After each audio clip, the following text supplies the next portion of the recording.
Billy Eppler has stepped down as the general manager of the New York Mets. What does this mean for the franchise moving forward? I'll discuss on today's edition of Locked On Mets. You are Locked On Mets, your daily New York Mets podcast.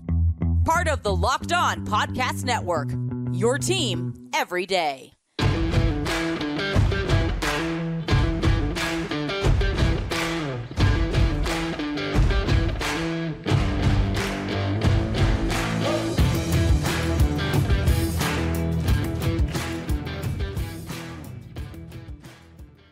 Hello to all you Mays and Mets fans. You're watching Locked On Mets, part of the Locked On Podcast Network, your team every day. I'm your host, Ryan Finkelstein. If you want to find any of my work, follow me on Twitter at FinkelsteinRyan. I'll find some of my writing at justbaseball.com, where I work as the managing editor. Well, in a surprise move, Billy Eppler has stepped down as the Mets general manager, saying, quote, "I wanted David to have a clean slate, and that meant me stepping down." Eppler no longer will be part of the Mets front office. There had been so much talk about Billy Eppler staying on and working under whoever this president of baseball operations was. I mean, this was pretty much well known since Eppler took over that he was entrenched in the GM position. I guess in the beginning, there was maybe a little bit of leeway that Eppler could assume the role of president of baseball operations if everything worked out great. Let's just say last year, the 101-win Mets team is a 102-win Mets team, and they win the division, and they actually make a run to the NLCS. And this year, they battle it out with the Braves all year, and they're a wild card team. Like maybe in that scenario, I don't know. Maybe Eppler could have rose to the ranks. But then again, it's been sort of the worst kept secret in baseball that David Stearns, ever since Steve Cohen took over the Mets, was eventually the guy that was going to assume the role of president of baseball operations. And that assumption goes back to before Eppler was hired in 2022. So this was sort of, I don't want to call it completely known, but it was, certainly, a possibility that had to be made fairly aware to Billy Eppler. And again, this comes out of left field. This is not just new guy came in, I said I stepped down as soon as I heard or anything like that. Billy Eppler ran this team all the way through the season. He was spoken about in the introductory press conference where David Stearns was asked about working with Billy Eppler, and he said he was excited about it. Excited to lean on the experience that Eppler had, not only just as a GM, but as a guy that's worked in this market for some time. And from that moment where he's introduced, Monday early afternoon to Thursday afternoon, Billy Eppler has a change of heart and steps down. I don't know if that's something to do with the conversations he had with Stearns and how Stearns was going to run the show, if it was the philosophies that weren't aligning, if it was Billy Eppler realizing he wasn't going to have the say that he once thought he'd have, and decided that it just wasn't, in his best interest to remain. We also don't exactly know his contract situation. I imagine he was under a 3-year deal. So maybe the thought process there was, I'm only going to be part of this organization for another season. And then David Stearns might want to bring in a different number 2. Or maybe there was already some talks of people that David Stearns was looking to bring into the front office as assistant GMs.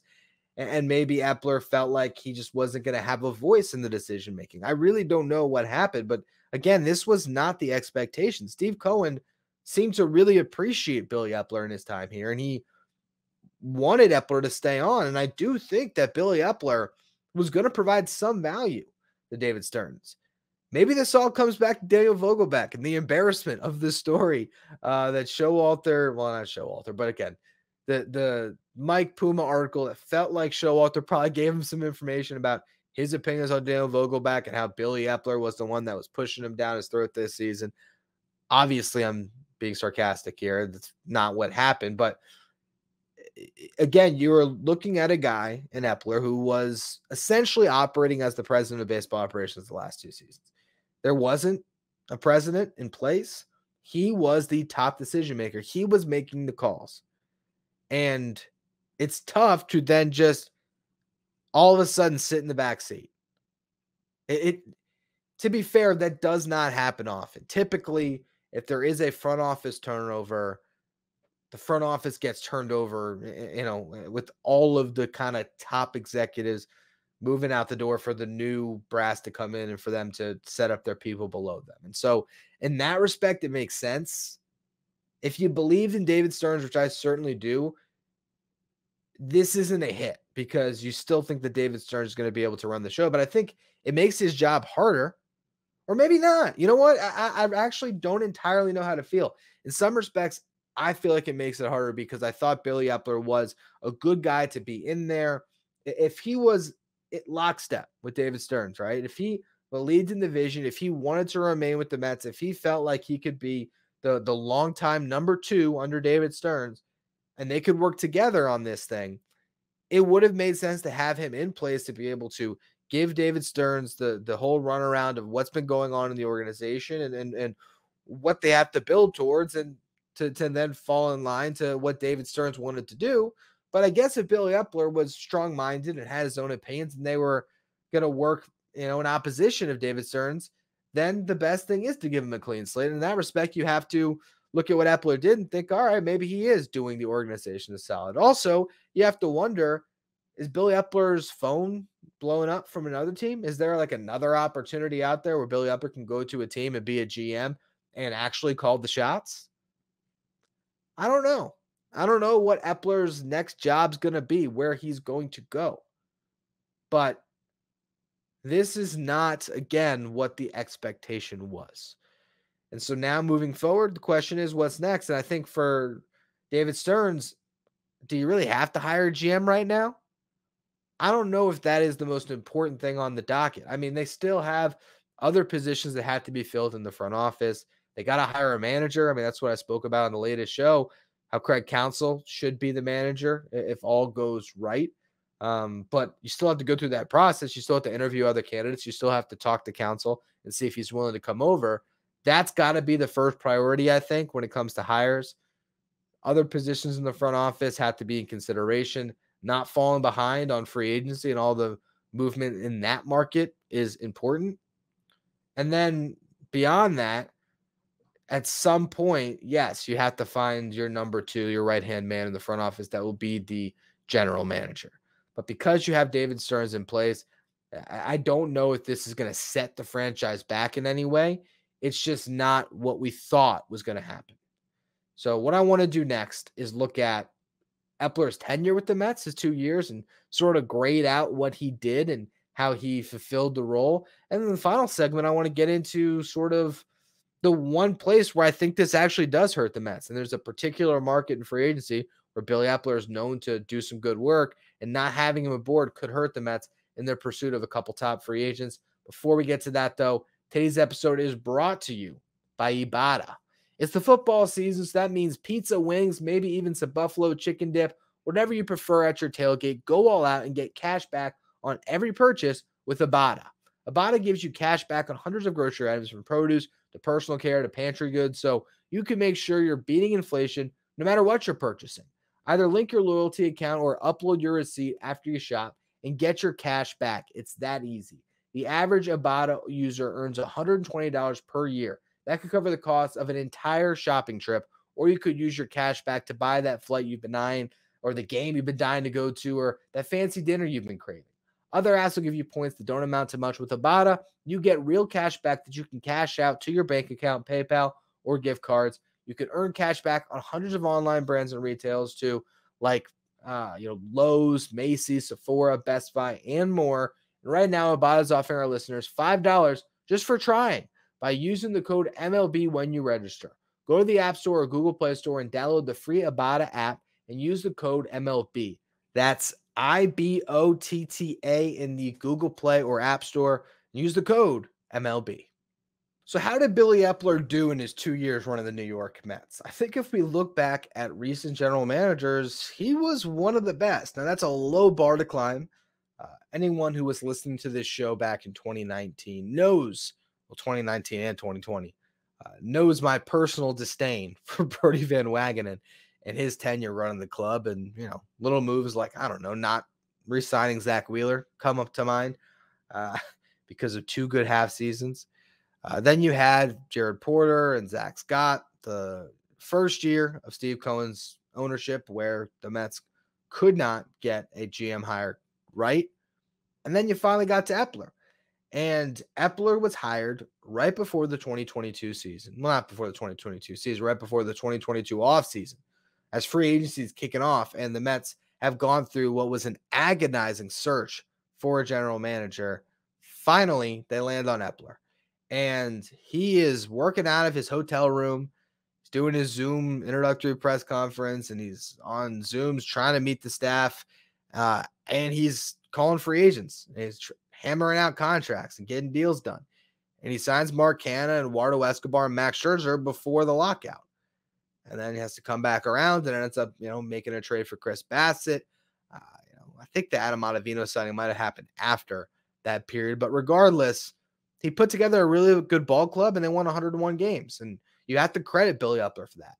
You look at this past offseason, and obviously when you see where the Mets finished, you say, oh, they were horrible moves. What did Billy Eppler possibly do?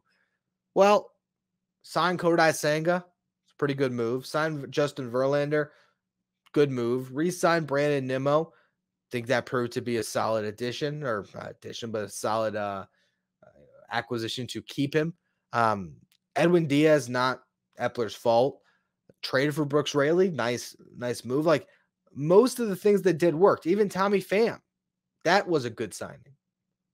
Now, the place where he screwed up was the deadline in 2022. Did not get great value, but it was a tough position to be put in. Hey, go out and address this roster and help this team win, but don't trade from our future, right? Don't gut this farm system in any significant way. Now, the Mets screwed up some of those trades, surely. It'd be nice to have Colin Holderman in this bullpen, and I have to go back in time and take an L on that one because, at that deadline, I thought, hey, getting Daniel Vogelbach, a guy that could really do well against right-handed pitching in the DH spot, that's more valuable than a reliever with some control because, hey, it's still a reliever. I think Colin Holderman is clearly more valuable than what Vogelbach has been to the Mets.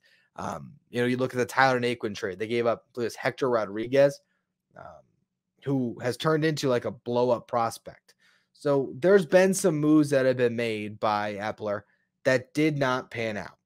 Absolutely. Every GM is going to take their L's. And overall, just the way that 2022 season left a bitter taste in everyone's mouth. And then this year, that was the same thing, just the struggles. But you look at how everything broke out this year, and a lot of it was guys that were turned and weren't themselves. It was Starling Marte not playing the way you were expecting him to. It was Jeff McNeil. It was getting nothing from David Peterson and Tyler McGill when you thought you might have some quality depth starters there. It was not having Jose Quintana the first half of the season, even though now you look back at it and it does seem like it was a good signing by the Mets to grab him. A lot of things that went poorly, I don't necessarily blame Eppler. And then at the deadline, he did well this year. I mean, granted, it helps to have Steve Cohen's money in trade negotiations to be able to eat down those contracts on Verlander and on Scherzer, but he got a really good prospect for Max Scherzer. I think that was huge to just get off that money, honestly, considering the fact that he got injured at the end of the season, the chance of winning the World Series in the next year, because this was already a lost season. So it was dead money on your books, essentially. And next year, are the Mets going to win the World Series? Considering how they played this season, you can't count on it. So to get something of value for that and to also clear money off the books for next year, that was a really nice trade. And then to get Verlander to a place where he would waive the no trade clause to where he wanted to go in Houston, and to get Drew Gilbert back, who's clearly the top outfield prospect in your system now, and Ryan Clifford, a really high upside slugger as well. Really good moves. The fact that he went to his old organization, Eppler did, the Angels, and got Jeremiah Jackson for Dominic Leone was an absolute fleecing. So again, sure, it was armed with Steve Cohen's money, but he did very, very well at taking advantage of the seller's market at this deadline. And I really believe that he did offer some value to the Mets moving forward. Again, though, if him and David Stearns would have been, at opposition with each other, if they could not work together, if Stearns went through the initial meetings, if Eppler went through the initial meetings with Stearns and felt like his presence was going to hold back the organization in some way, he's doing the Mets a solid. Or if he just simply would have been unhappy as the GM working under him, he's still doing the Mets a solid because honestly, like, you don't want a guy who's, I mean, what was one of the tenets that Stearns was talking about at his press conference? About having people come to work that were motivated to work together, and we're all pulling towards the same cause, and we're trying to, achieve the overarching mission of the organization, and sort of serve a purpose higher than themselves, so to speak. If Eppler is not happy being the number two, it's best that he's not around and that you get a number two who's going to be happy and it's going to be a real asset in helping Stearns in that role. But I don't know if the number two they eventually bring in is going to have the experience that Billy Eppler does. They're going to have potentially the relationships around the game that Eppler does. I think one of the big things that helped Eppler run the Mets is that he was a previous GM and there was working relationships where he was able to make deals with multiple teams across the board.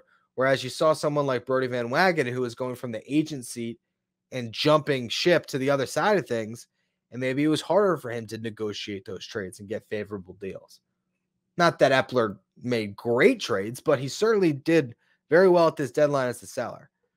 And then the final aspect of it, which is the one that I actually think hurts more than any other, is the notion that the Mets are going to go pursuing Shohei Ohtani this offseason and Yoshinobu Yamamoto this offseason.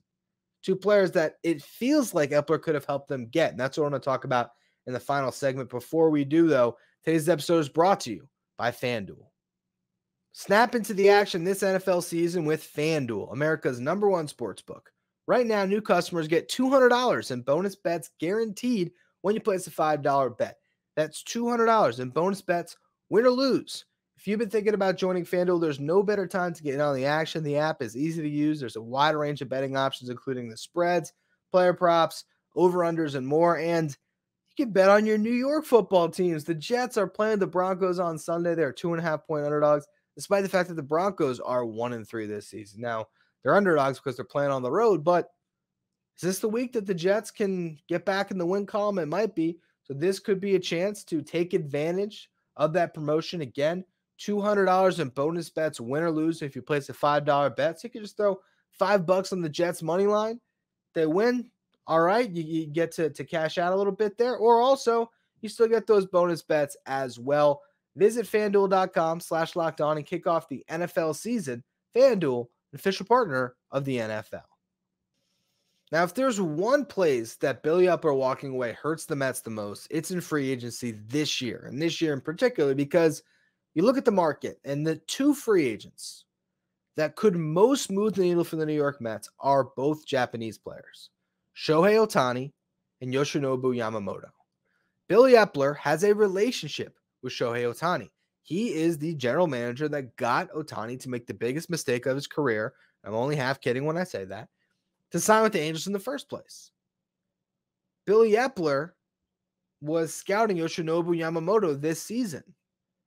Kodai Senga came over to the Mets in large part due to the research and the work that Eppler did to get him to sign.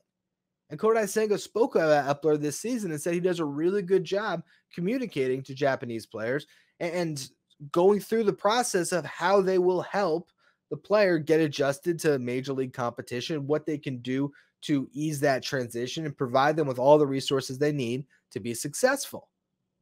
So I always felt like having Eppler in the room was going to help them in negotiating with Shohei Ohtani, if that was ultimately a goal of Steve Cohen in this organization. Then it would make sense that Eppler would help them potentially sign Yoshinobu Yamamoto.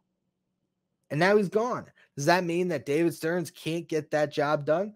Not necessarily. But having Eppler would have helped, particularly with Ohtani, where there is that built-in relationship. I look at this free agent class, and again, today's show, it was supposed to be Ohtani or Soto, and I keep promising that, and I know listeners are anxious for me to do that episode, so maybe I'll just crank one out for Saturday at this point. I don't know. Obviously, Billy Eppler stepping it down took some precedent today, but it's tough to try to figure out how much this really does impact the Mets' chances. But when you sort of look at the free agent class, like, I don't know the free agent that is more entertaining or more appealing, I should say, than those two guys. And so that's where I think that this hurts a little bit. It's not, Billy Eppler's not there to help our scouting department. It doesn't seem like he's a great scout. It's not, Billy Eppler, he was really, just killing it in player development, or he was really the mastermind behind a lot of great trades the Mets pulled off the last couple of years. Yes, he did well this deadline, but he did poorly the previous one. Oh, how could we possibly spend Steve Cohen's money with that Billy Eppler? No, that's not the case. But this is a particular market that Eppler has shown an ability to have some success in. And he could have brought that expertise to the table to help David Stearns get some of these free agents that I really think are vital to the Mets moving forward. I think Yamamoto in particular. Like, that's a guy the Mets need to get this offseason. Yeah, they could get into the running on Blake Snell, but it's going to cost more money than Yamamoto. He's older, and he's had 2 of these seasons now where he's been a Cy Young. Snell has, because he's probably going to win the award this year. But I don't know. He's a guy that walks the world. He's a very interesting pitcher, and I don't know how much I love the idea of him coming over. Aaron Nola, is he going to leave the Phillies to come to the Mets? And do you want that? I mean, I think he's a guy that is great for giving you innings, and he just went out and pitched the Phillies into the next round of the playoffs with a great start. But his ERA was over 4.5 this year. Yamamoto is the free agent starting pitcher I think the Mets should prioritize above all else. And really, he's just a free agent I think they should prioritize above all else. Because I'm not entirely sold on the Ohtani thing happening. I still think he's going to end up on the Dodgers. But again, you had a better shot at Ohtani with Eppler around, and I think you had a better shot at Yamamoto. So again, that's the one area here that I think kind of hurts in this situation. But doesn't mean that the Mets can't sign those guys. We'll just see how things transpire from here. That's going to be all for this edition of Locked On Mets. Make sure you check out our subtext. That's in the episode description. It's where you get text updates on the show, on the team. I'll be shooting you text. You can also text me, ask me questions anytime. So I'm really enjoying that. It's a 2-week free trial, $4.99 a month after that. Really trying to provide some extra value to the everyday listeners who tune in through subtext. So check that out. Follow, rate, and review wherever you get your podcasts, and subscribe on YouTube, and stay tuned, because I will at some point deliver the Juan Soto Ohtani episode. Like I said, still not sure if it's going to be Saturday or Monday, but we'll get to it. I promise you it's coming soon. Make sure you follow me on X at Finkelstein Ryan, and follow the show at Locked On Mets.